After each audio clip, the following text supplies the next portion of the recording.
Assalamualaikum warahmatullahi wabarakatuh. Perkenalkan, nama saya Alsata Rais dengan NIM 432211110007 dari Fakultas Ekonomi dan Bisnis Jurusan Akuntansi Universitas Mercu Buana.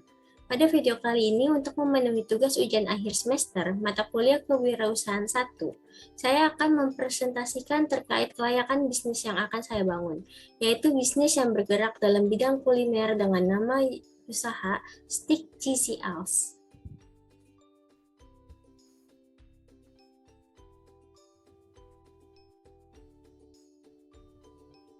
Latar belakang.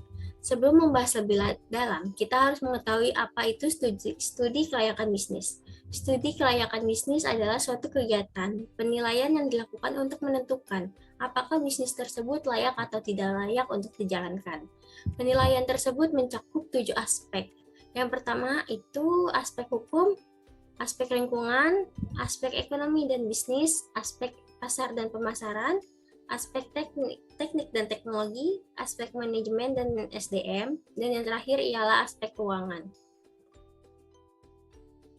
Berdasarkan hasil studi kelayakan bisnis, usaha Steak Cheesy Al's dapat dikatakan layak setelah semua aspek telah diuji. Saya akan membahas lebih detail setiap aspek mengapa Steak Cheesy Al's ini dikatakan layak untuk didirikan dan dikembangkan. Profil usaha yang saya dirikan ini bernama Steak Cheesy Al's, yang beralamat rumah saya pribadi di Jalan Gunung Sari 10, nomor 12B, Jakarta Pusat. Usaha saya ini mengeluarkan produk bernama cheese roll. Cheese roll dibuat dari kulit lumpia atau spring roll yang sangat renyah, membalut keju yang lembut serta dilengkapi dengan taburan keju yang renyah atau varian topping di atasnya. Cemilan ini selalu didambakan oleh setiap cheese lovers. Latar belakang pendirian usaha ini dikarenakan melihat adanya peluang usaha di bidang kuliner. Kebutuhan masyarakat akan makanan dan besarnya presentasi masyarakat menyukai cemilan yang enak. Oleh karena itu, didirikanlah usaha ini dan mengeluarkan produk cemilan keju bernama Cheese Roll. Next, visi dan misi usaha. Cheesy Al's memiliki visi untuk menjadikan usaha cemilan yang mandiri dan berkualitas sehingga dapat bersaing di pasaran. Dan misinya adalah dengan cara memberikan kualitas dan pelayanan yang terbaik, menciptakan berbagai inovasi produk, memasarkan produk di berbagai platform penjualan. Berikut ini poster bisnis Steak Cheesy Al's yang di dalamnya tercantum noble purpose atau tujuan mulia usaha, solusi yang ditawarkan, bentuk model bisnis, tim dan kontak person usaha Steak Cheesy Al's ini. Tujuan dan bagaimana poster bisnis ini dapat direalisasikan akan saya bahas di slide selanjutnya. Tujuan usaha dan tindakan realisasi yang akan dilakukan Steak Cheesy Al's yaitu tujuan yang pertama yaitu memperoleh suatu keuntungan dan pendapatan dari usaha mandiri yang didirikan untuk mensejahterakan pemilik dan tenaga kerja. Oleh karena itu, untuk mencapai suatu keuntungan yang optimal, dilakukan dengan cara membeli bahan baku dengan harga yang sangat murah, tetapi kualitas tetap terjamin dengan cara membeli bahan baku dengan jumlah yang sangat banyak sehingga akan mendapatkan potongan harga. Yang kedua itu memudahkan masyarakat untuk memenuhi kebutuhan cemilan dengan rasa yang lezat dan harga yang terjangkau. Dengan hadirnya Steak Cheesy Al's ini, di berbagai platform penjualan makanan online akan memudahkan masyarakat untuk membeli cemilan cheese roll ini. Hanya berdiam diri di rumah, konsumen dapat memesan produk cheese roll dengan mudah melalui genggaman smartphone untuk dikirimkan ke alamat tujuan konsumen tanpa perlu datang ke offline store. Yang ketiga itu ingin menghadirkan alternatif cemilan baru yang berbahan dasar keju. Steak Cheesy Al's memiliki tujuan untuk melakukan inovasi cemilan baru untuk para pencinta keju dengan tampilan yang berbeda. Selain itu, rasa keju yang dapat dipadukan dengan berbagai rasa dan topping pilihan, sehingga para konsumen, terutama para cheese lovers, tidak bosan dengan produk ini. Yang keempat itu ialah memperoleh kepercayaan yang optimal dari konsumen. Sehingga dengan adanya kepercayaan yang diberikan diharapkan usaha yang telah dijalankan dapat lebih berkembang. Selain itu, Steak Cheesy Al's mengutamakan kepuasan para konsumen, selalu menerima masukan atau saran dan permintaan dari para konsumen yang dapat memajukan bisnis ini. Yang terakhir yaitu menjadikan lapangan kerja baru di sekitar tempat usaha. Stick TCLs memiliki tujuan untuk berkontribusi dalam mewujudkan visi pemerintah untuk menciptakan lapangan pekerjaan yang dapat menolong diri sendiri maupun orang lain. Oleh karena itu, Stick TCL suatu saat akan membuka beberapa cabang di Jabodetabek untuk memperluas lapangan pekerjaan saat ini. Next. Ini seperti yang saya katakan di awal, saya akan membahas 7 aspek kelayakan bisnis ini terhadap usaha Stick TCL. Langsung saja untuk aspek yang pertama, yaitu aspek hukum. Bentuk kegiatan usaha ini merupakan bentuk usaha perseorangan. Usaha ini hanya dipimpin oleh satu orang saja. Stick TCL sudah memiliki izin usaha yang lengkap. Hanya dengan izin tempat dan lokasi oleh pengurus lingkungan sekitar secara lisan. Dikatakan layak secara hukum karena dalam bentuk usaha perseorangan tidak terdapat peraturan perundang-undangan. Yang selanjutnya, yang kedua, yaitu aspek lingkungan. Dilihat dari aspek lingkungan operasional, Stick TCL cukup strategis karena kegiatan penjualannya akan dilakukan di rumah pemilik yang letaknya berada di sekitar perkantoran, sekolahan, dan perumahan. Hal ini menjadikan lokasi penjualan yang strategis sehingga dapat menaikkan angka penjualan. Tetapi sangat disayangkan, lokasi penjualan ini letaknya jauh dari kampus di Jakarta. Namun tidak dijadikan suatu permasalahan karena Stick TCL tersedia dan dijual pada platform makanan online, maka diharapkan dapat mempermudah masyarakat, terutama mahasiswa atau kalangan manapun untuk membeli produk kami tanpa harus datang ke offline store. Selanjutnya aspek yang ketiga yaitu aspek ekonomi dan bisnis. Dampak positif ekonomi, menambah pemasukan keluarga dan membantu perekonomian keluarga, namun tidak menutup kemungkinan kalau suatu saat usaha kami akan maju dan sukses, dan dapat menjadi sumber utama pemasukan keluarga kami. Selain itu, dapat membuka lapangan pekerjaan, sehingga dapat meningkatkan perekonomian tenaga kerja kami juga. Dampak positif daya salah satunya lebih mengetahui hal-hal yang berhubungan dengan usaha kecil sehingga dapat mengembangkan kreativitas usaha yang kami jalankan. Selanjutnya yang keempat yaitu aspek pasar dan pemasaran. Pada analisis potensi pasar usaha sangat menentukan tingkat produktivitas atas penjualan produk yang bersangkutan. Pada pembahasan kali ini, potensi pasar terhadap produk Tisrol sangat penting dalam menentukan dan mengukur tingkat keberhasilan produk terhadap ketika dipasarkan, sehingga analisis potensi pasar sangat dibutuhkan. Usaha Cisrol ini mempunyai potensi sangat besar karena tingkat konsumsi masyarakat yang kian zaman semakin tinggi. Pemasaran produk Cisrol ini terbilang cukup mudah dan fleksibel, sebab dalam proses pemasarannya pun tidak membutuhkan tempat. Salah satu contoh kegiatan yang dilakukan owner dalam menentukan pemasaran yang akan dilakukan ini di lingkungan perumahan, sekolahan, perkantoran, dan berbagai platform penjualan makanan online yang di mana seluruh kalangan usia berada. Sehingga produk Tisrol ini dapat dipasarkan dengan mudah.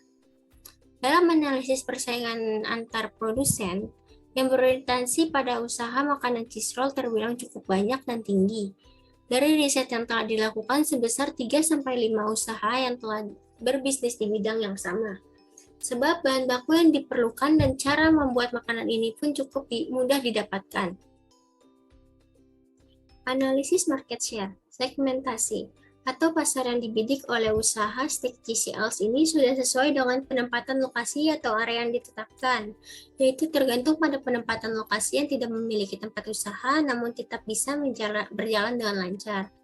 Poin yang kedua ialah target pemasaran usaha ini yang diutama ditujukan untuk para pecinta keju, tetapi produk ini juga dapat dinikmati oleh seluruh kalangan, terutama anak-anak, remaja, dan dewasa, untuk menjadikan sebagai cemilan di saat santai dan berkumpul dengan keluarga maupun sahabat. Poin ketiga yaitu positioning. Yang akan dibangun adalah Stick TCL. Maksudnya adalah ini membangun brand image para pecinta keju yang memiliki diferensiasi dibandingkan dengan cemilan keju yang lain yang sudah diinovasikan. Yang selanjutnya poin keempat yaitu produk. Produk di sini yang dimaksud adalah cheese roll itu sendiri. Cheese roll ini dijual dalam keadaan makanan jadi, bisa juga dijual dengan keadaan frozen atau makanan beku. Cheese roll Dalam keadaan frozen food, konsumen dapat menyimpannya di freezer dengan waktu yang cukup lama. Poin yang kelima ialah harga produk. Harga produk yang ditawarkan produk cheese roll ini ialah Rp20.000 per 10 piece atau satu boxnya, dan menambah Rp2.000 per topping. Poin yang keenam ialah promosi. Promosi awal dilakukan dengan mulut ke mulut di lingkungan rumah, sekolah, perkantoran, dan tempat-tempat umum, serta menggunakan akun sosial media seperti Instagram, Line, WhatsApp, dan lain-lain. Setelah beberapa minggu, promosi dilakukan dengan membuat brosur serta mengikuti event-event lain secara rutin. Poin ketujuh ialah tempat penjualan produk. Tempat yang akan dijadikan dalam kegiatan penjualan cheese roll ini di lingkungan Gunung Sari 10 yang berada di wilayah sekolah, perkantoran, dan lingkungan masyarakat. Selanjutnya, saya akan membahas tentang analisis SWOT stick TCLs. Kekuatan usaha ini ialah bahan baku relatif mudah didapatkan, memiliki varian rasa yang beragam dan dapat disesuaikan dengan selera konsumen. Pemasaran bisnis bisa terjangkau pada seluruh lapisan masyarakat dan produk homemade terjamin higienis. Kelemahannya yaitu mudah dicontoh dan diikuti, sehingga terdapat banyak kompetitor. Tidak tahan lama dan hanya bisa bertahan 1 bulan saja karena tidak menggunakan bahan pengawet. Peluangnya ialah adanya model penjualan online. Penjualan yang bisa dikirim keluar kota dan target pasar yang luas dari berbagai kalangan. Ancamannya yaitu kompetitor menjual hasil produk dengan harga yang lebih murah dan penjualan produk memang tinggi tapi ditakutkan hanya karena tren sesaat. Selanjutnya, strategi pemasaran. Yang pertama yaitu membuat varian rasa atau bentuk yang baru. Maksudnya di sini dilakukan untuk mencegah pelanggan jenuh atas produk yang ada dan sebagai daya tarik agar pelanggan atau calon pembeli penasaran dengan varian yang baru. Kedua ialah selalu up to date dengan tren yang ada. Kita perlu mengikuti tren yang ada sehingga produk selalu sesuai dengan apa yang sedang disukai masyarakat. Contohnya, seperti tadi menyediakan cheese roll dalam bentuk frozen food. Hal ini memungkinkan konsumen pilihan untuk membeli produk dalam jumlah yang banyak dapat disimpan dalam jangka waktu yang lama sehingga dapat meningkatkan juga jumlah penjualan produk. Yang ketiga ialah menjaga kualitas produk. Menjaga kualitas merupakan hal yang penting agar konsumen selalu puas dan mungkin akan menjadi pelanggan setia. Yang keempat, memperluas promosi. Hal ini dilakukan untuk menjangkau setiap kalangan sehingga memungkinkan peningkatan omset. Promosi dapat dilakukan secara offline dan online melalui berbagai media sosial atau online. Lakukan promosi penjualan secara efektif untuk meningkatkan beli ulang konsumen. Contohnya, melakukan promosi diskon beberapa persen khusus pada hari-hari raya atau hari-hari besar. Menyediakan beberapa menu paket agar meningkatkan jumlah produk yang terjual. Contohnya, paket 3 box hanya Rp50.000 yang seharusnya harga 3 box itu Rp60.000. Kelima, memberikan pelayanan terbaik. Maksudnya untuk mempertahankan pelayanan yang prima kepada setiap konsumen agar semakin loyal. Selanjutnya, aspek yang kelima yaitu aspek teknis dan teknologi. Analisis lokasi bisnis. Lokasi usaha stick TCLs ini berada di rumah pemilik yang berdekatan di Jalan Gunung Sari X yang berada di sekitar wilayah sekolah, perkantoran, perumahan. Selain itu, lokasi ini sangat strategis karena bertepatan dengan jalan raya yang sering dilalui oleh masyarakat. Yang kedua, analisis luas produksi. Untuk luas produksi yang berkaitan dengan jumlah produksi yang dihasilkan dalam waktu tertentu, cheese roll akan diproduksi dan dijual dengan jumlah yang sedikit terlebih dahulu pada awal penjualan, dan produksinya akan terus ditingkatkan seiring bertambahnya jumlah pelanggan. Yang ketiga, analisis luas produksi. Pabrik atau tempat produksi cheese roll adalah home industry atau rumah pemilik. Hal ini untuk menyediakan daya transport karena rumah pemilik dekat dengan pasar untuk membeli bahan baku. Yang keempat itu analisis kesiapan teknologi. Teknologi yang digunakan masih menggunakan teknologi sederhana. Hanya beberapa alat yang menggunakan teknologi dalam proses produksi. Namun dikembangkan pula dalam pemasaran produk menggunakan teknologi. Misalnya diiklankan dan dijual menggunakan internet sehingga pasarnya bisa lebih luas. Selanjutnya aspek yang keenam yaitu aspek manajemen dan SDM. bisnis stick TCLs membutuhkan 4 tenaga kerja, yaitu 1 sekretaris, 1 bendahara keuangan, dan 2 karyawan produksi. Proses pemenuhan kebutuhan tenaga kerja dilakukan dengan pembagian dengan upah awal per bulan karyawan masing-masing 500.000 per orang. Jika penjualannya tinggi, maka karyawan akan mendapatkan bonus. Selain itu, dalam menetapkan program pengembangan sumber daya manusia yang akan dilakukan ialah membuat pelatihan-pelatihan yang dibutuhkan maupun pengajaran atau mendidik karyawan secara langsung di saat proses beroperasinya usaha. Selanjutnya ini merupakan struktur organisasi stick TCLs, yaitu yang pertama milik usaha, yaitu saya sendiri, Elsa Tarais. Pemilik usaha adalah pengendali dan pembuat keputusan tertinggi, serta mengontrol jalannya suatu usaha, laporan maupun observasi, serta melakukan promosi produk di media sosial. Yang kedua ada sekretaris, Dayanara Rizka Sasinki. Sekretaris itu tugasnya mengelola seluruh administrasi perusahaan yang bertugas untuk membuat, mengatur, menyimpan, dan menyajikan suatu berkas kepada pemilik usaha ataupun pihak yang terkait yang membutuhkan. Yang ketiga ada bagian keuangan, Sarla Fitria Dewi.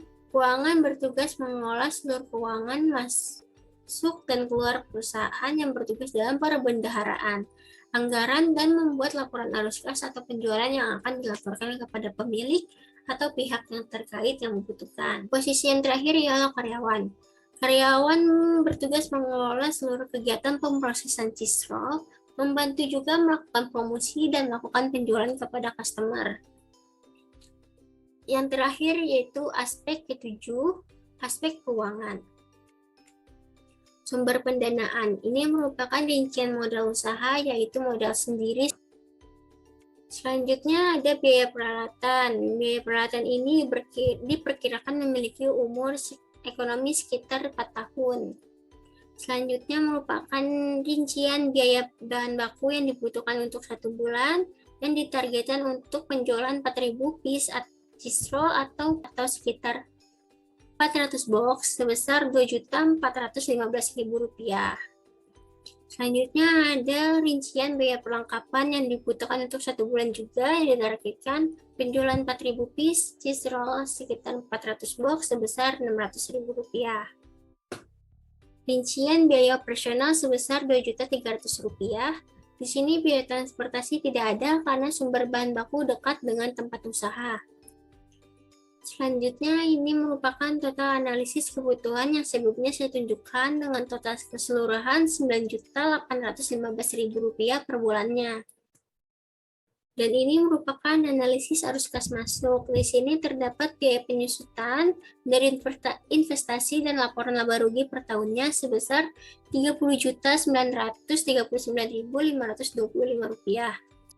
Aliran kas masuk bersih dapat ditemukan dengan cara nominal laba rugi ditambah biaya penyusutan investasi. Aliran kas masuk bersih stick TCL sebesar Rp32.064.525. Dan ini merupakan estimasi arus kas setiap tahunnya untuk usaha stick TCLs. Selanjutnya, dari aliran arus kas masuk bersih tadi dapat dicari payback period usaha stick TCLs. Payback period di sini adalah jangka waktu yang diperlukan untuk mengembalikan nilai investasi yang telah dikeluarkan. Payback period stick TCLs memiliki jangka waktu kurang lebih 8,9 bulan atau 9 bulanan untuk dapat mengembalikan modal usahanya dan dapat menjadikan suatu bisnis yang menghasilkan. Selanjutnya, dari penjelasan sebelumnya dapat disimpulkan bahwa dilihat dari semua aspek studi kelayakan bisnis di bidang kuliner atau makanan sangat potensial dengan pasar yang sangat luas. Dalam memulai bisnis ini, banyak hal yang perlu disiapkan dengan matang. Untuk permodalan bisnis ini tidak membutuhkan modal yang cukup besar. Untuk beberapa aspek ini pun yang telah dijelaskan sudah terpenuhi, sehingga studi kelayakan bisnis stick TCLs dengan produk CISRO adalah layak untuk didirikan dan dijalankan. Saat ini cemilan keju banyak sekali digemari dan banyak dicari oleh orang-orang di berbagai kalangan. Selain itu, usaha cheese roll ini berprospek baik untuk kedepannya karena banyaknya penggemar cemilan keju yang digabungkan dengan berbagai topping dengan rasa yang begitu manis. Tentunya untuk para pecinta keju, cheese roll ini menjadi incaran para masyarakat. Oleh karena itu, usaha ini memiliki potensi yang sangat baik. Dalam rencana bisnis TCCLs ini, agar penjualan dapat maksimal, maka produksi harus gencar dilakukan agar orang-orang mengenali dan tertarik terhadap produk ini. Di era digital ini, promosi dapat dilakukan melalui internet dengan melalui media sosial ataupun melalui platform jual beli online. Dalam berbisnis pastinya ada pesaing, kita perlu cerdas dan sigap dalam menghadapi tersebut. Salah satu yang dapat dilakukan adalah selalu up to date dengan apa yang sedang disukai oleh pasar dan melakukan inovasi terhadap produk agar pelanggan tidak bosan. Dan ini merupakan contoh-contoh pemasaran yang dilakukan oleh usaha Stick TCLs. Berikutnya merupakan contoh-contoh promosinya. Selanjutnya ini poster bisnis Stick TCLs. Dan sekian dari presentasi saya, kurang lebihnya saya mohon maaf. Wassalamualaikum warahmatullahi wabarakatuh.